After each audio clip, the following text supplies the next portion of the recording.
Our presenter today is Raquel Garcia-Garcia, who is a lecturer in strategic management at the Open University Business School. Her research interests lie in the field of corporate strategy. I'll now hand you over to Raquel, who today will talk around the question, can all companies profit from rapid foreign expansion or just a few chosen ones? And it's over to you, Raquel. Thank you, Janet, for granting me the opportunity to deliver this seminar. And thank you to all of you who are joining us here today. So, is the sky the limit when thinking about internationalization? I find this question to be quite fascinating.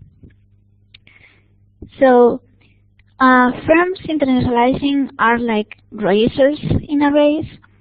For example, take this image from the 2012 London Olympic Games. If you go too slow, then you are not going to win the race. However, if you go too fast, chances are pretty good that you are going to trip and fall. Hence, racers have to find their optimum speed to win the race without falling.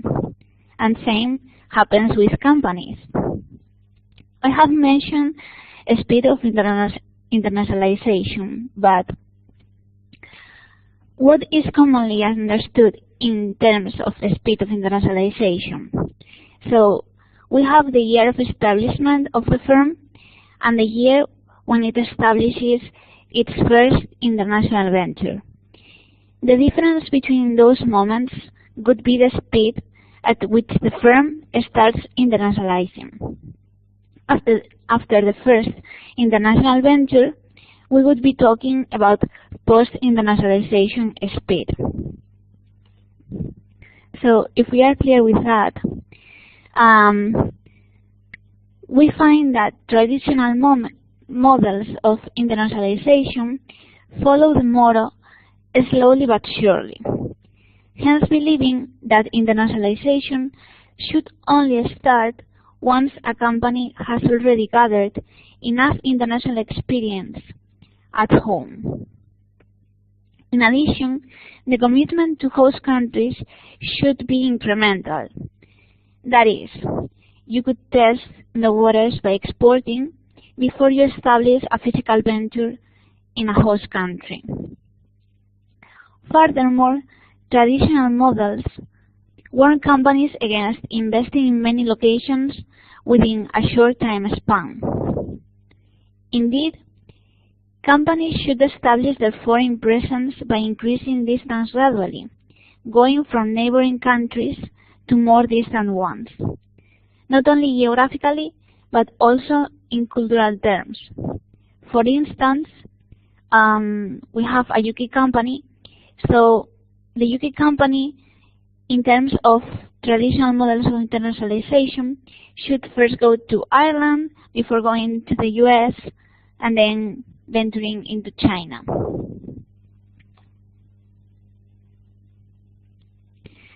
Tim Hortons, I don't know whether you know this company, but it provides an example of this gradual internationalization. So for those of you who do not know the company, Tim Hortons is a restaurant chain famous for its coffee and donuts. In basic terms, it could be like a Canadian Dunkin' Donuts. So, Tim Hortons was a National Hockey League legend, and it opened the first store in Hamilton, in Canada in 1962. And it was selling coffee and donuts at 10p back then. And it was not until more than 20 years later, in 1984, that it expanded to the US. And it has not been until this year, 2017, more than 1 year later again, that it has opened in 2 other locations, Mexico and the UK. And it's planning to invest in Spain and the Philippines as well. So this internationalization model prevailed in the international economic landscape during much of the 20th century. However, in recent years, some multinationals have managed to defy this traditional pattern by successfully expanding abroad at a decent speed, living by a go fast or go home motto. 3 companies exemplify how companies can also succeed by following a rapid internationalization. We have America Mobile, owned by Carlos Slim, BYD Co. Limited, founded by Wang Changfu, and Optimum Biosolutions, founded by Anu Acharya. Raquel, can I just ask a quick question? Elizabeth has made had a good question. She says, to what extent is internationalization a matter of establishing a brand first? So, establishing a brand at a more international level, or establishing a brand both in the home country and the host country? I would suspect validating the brand? Yeah, I would suspect at international level, but perhaps Elizabeth will expand on that. And she's gone on to say Tim Hortons has cult following from the Canadians who desperately miss it. I'm guessing you're Canadian, Elizabeth. Yeah, so I think that diasporas in other countries definitely have something to do with the brand wanting to go there. So, for example, if you are a Spanish company and you have a big diaspora of Spanish people in the UK, you may prefer to go there than to go to another country where you do not know how exactly the product would go. And in terms of establishing a brand, companies that decide to internationalize must have a competitive advantage that they want to capitalize on. And I'd say that having a brand that is legitimized in the home country, it helps with internationalization, because one of the biggest obstacles that companies find when they go to another country is that lack of legitimization of the brand. Thanks very much, Raquel. That was great. And Elizabeth has said that she's actually not Canadian, but a lot of her colleagues are, and they rave about Tim Hortons. So it sounds like we need to get to that one in the UK. Thanks very much. Yeah. So now we have one, I think it's Edinburgh. So if you want to check Tim Hortons, you can go to Edinburgh. Quite a long way to go for a donut. Well, following with the presentation, we have America Mobile, which was established in 2000, and now it's a telecommunications giant that has turned Carlos Slim into one of the wealthiest people alive, according to the Forbes magazine.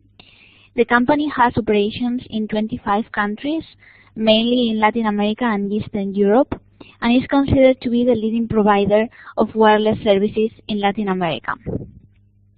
Then BYD Co.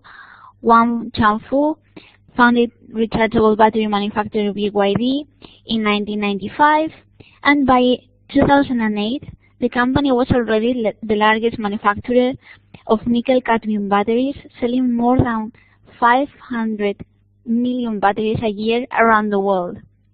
Tapping into its technological expertise, the Chinese multinational also made a triumphant incursion into the manufacturing of electric vehicles. I wouldn't say it's very well known to the layman person, but you have an example of a very successful company in that area. And then we have Optimum Biosolutions, which was founded by Anu Acharya around 2000. And the company has expanded relentlessly to become one of the indisputable leaders of the bio-IT industry. And as of 2017, the multinational has ventured into the US, Europe, and the Asia-Pacific region. And you have a graphic in there that shows the areas where each of the multinationals have established a foreign presence. However, multinational companies coming from emerging markets such as China, Mexico, or India are not the only ones that can reap the benefits of a rapid expansion. And in a recent study co-authored by myself and Professors Esteban García-Canal and Mauro Guillem, which was published in Journal of World Business in 2017, we found that firms from the old Europe, for saying so, can also keep up with the new trends in internationalization and profit from speeding the internationalization process.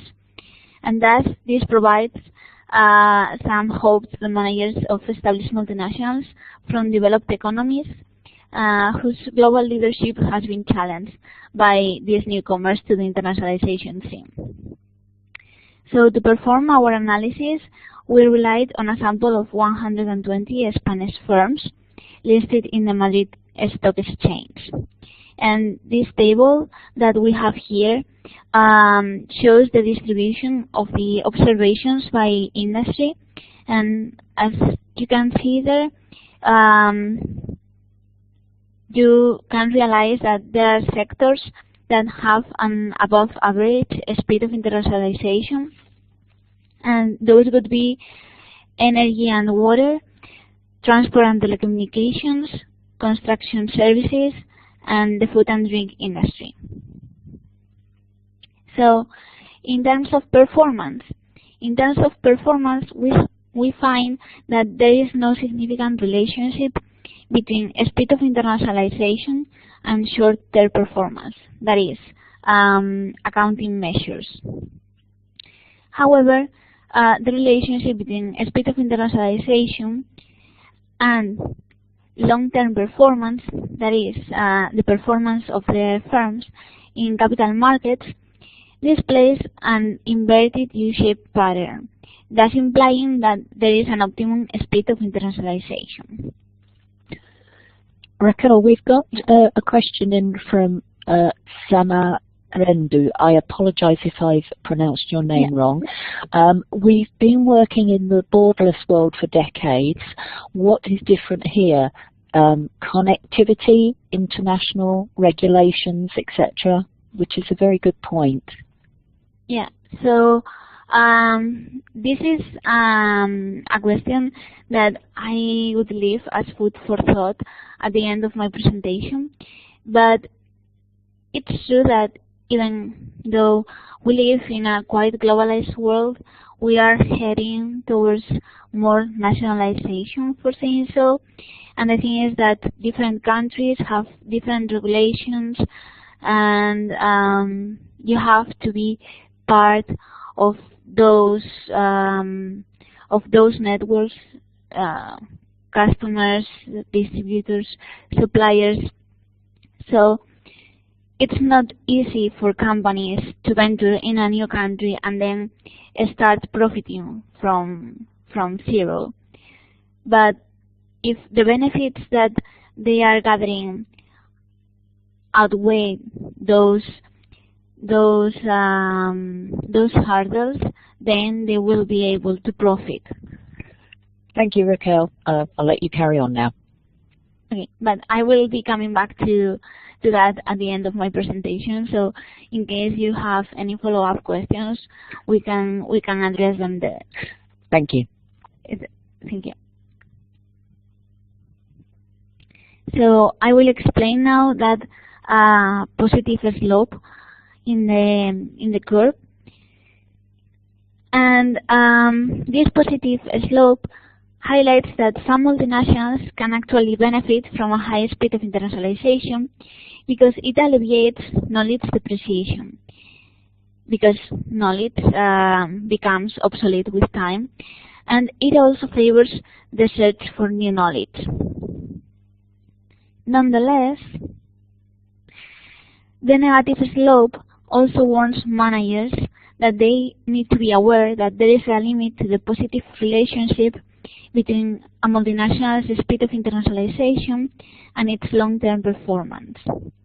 In other words, managers cannot speed up the foreign expansion of their firms ad infinitum without eventually experiencing a decline in their value in capital markets, mostly coming from time compressing these economies. That is, if you try to do too much too fast, that reverts negatively in your performance, and also a limited absorptive capacity, which could be the ability to recognize the value of new information, assimilate it, and apply it to commercial ends. Raquel, there's a couple of things here. Samarandu has asked the timescales of the graph, so I don't know if you can answer that. The timescale of the graph? Yeah. So it would be 1986 to 2010. Thank you. We chose 1986 because that was when the outward FDI of Spanish firms experienced a boost because they entered the European Union, and that was the year when Spanish companies started internationalizing more. So that's very good because the internationalization of Spanish firms is a very recent phenomenon, so we can have the whole picture there. Thank you. And also, Elizabeth asked, what are the variables other than knowledge? Is that knowledge of market, local behaviour, etc.? Yeah, so we tested two kinds of knowledge. First of all, technological knowledge, and then prior knowledge, diversity of prior knowledge in the international scene. And it would be knowledge about the customs of the country, and knowledge about administrative issues, about cultural norms there. So it could be knowledge about the local market. Thank you. All in all. Thank you, Raquel. Thank you. So first of all, we have this graph about technological knowledge.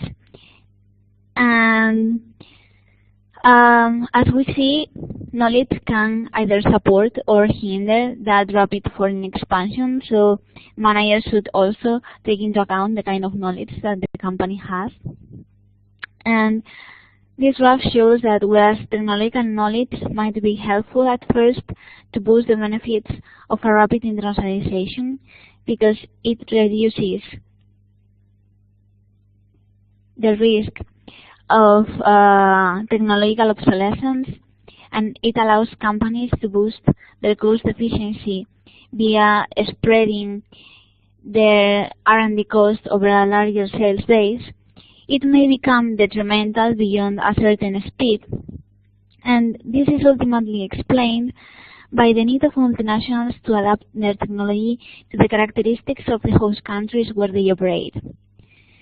So technology adaptation to foreign markets is hard and is time-consuming, and attempting to do so in a short period of time is likely to lead to higher costs and failures. But on the other hand, failing to adapt the technology is not a solution either, because then we will have our feet between technology and the host country. That's in terms of technological knowledge. But as we were saying before, the diversity of international experience is also important when analyzing this relationship between speed of internationalization and performance. So the diversity of a multinational's international experience, even though the pre-exposure to a diverse institutional context may limit the learning opportunities when speeding up the internationalization, it also helps managers decide more rapidly the multinational's course of action. So it eventually allows them to outweigh the setbacks of a rapid international expansion. And what can managers gather from these results? First of all, they will see that they cannot speed speed up the foreign expansion of their firms ad infinitum without eventually experiencing a decline in their value in the capital markets. So sky is not the limit. Then they will also these findings will also help them realize that knowledge-based factors can support or hinder a successful rapid foreign expansion. Also, that multinationals from the old Europe can also benefit from a rapid foreign expansion. Not only companies from less developed markets can do so. For example, those coming from Mexico or India or China. And finally, our results show that managers should also account for the characteristics of the firms to find the right speed. So to conclude my presentation, as I was saying before, I will leave you with some food for thought on what lies ahead for the companies in terms of speed of internationalization, given this recent de-globalisation trend that we seem to be experiencing. So you have two covers of economies here. The one is from more than 10 years ago, and it says, tired of globalization, but in much more need of it.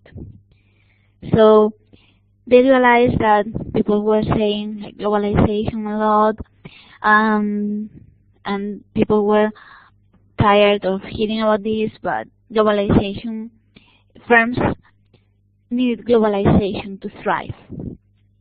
And a little later, they were more pessimistic, and they were saying the future of globalization, and they were illustrating that with a sunken ship.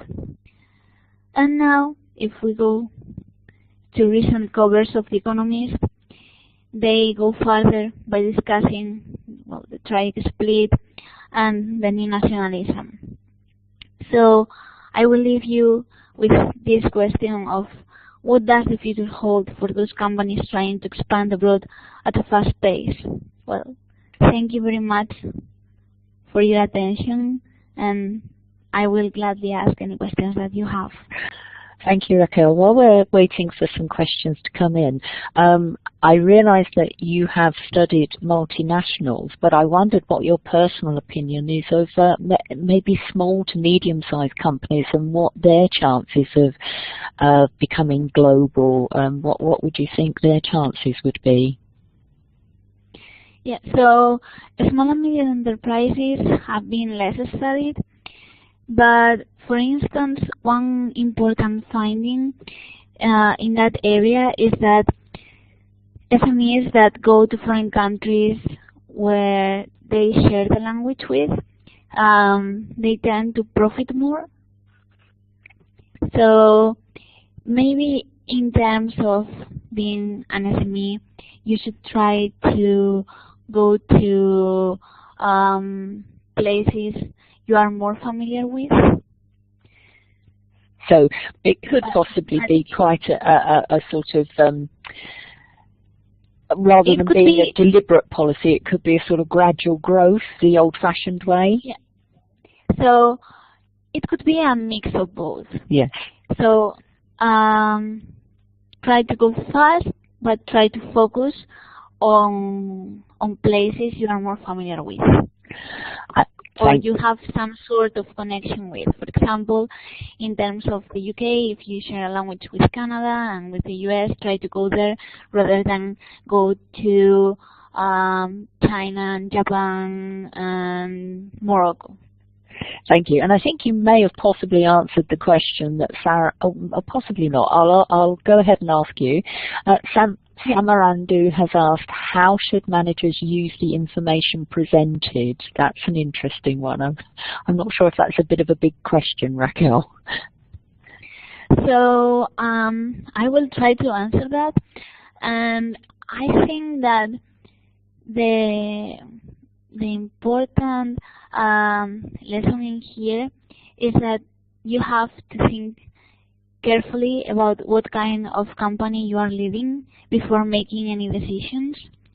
So, for example, there are cases of companies venturing into markets that they are not familiar with, and their competitive advantage cannot be transferred there.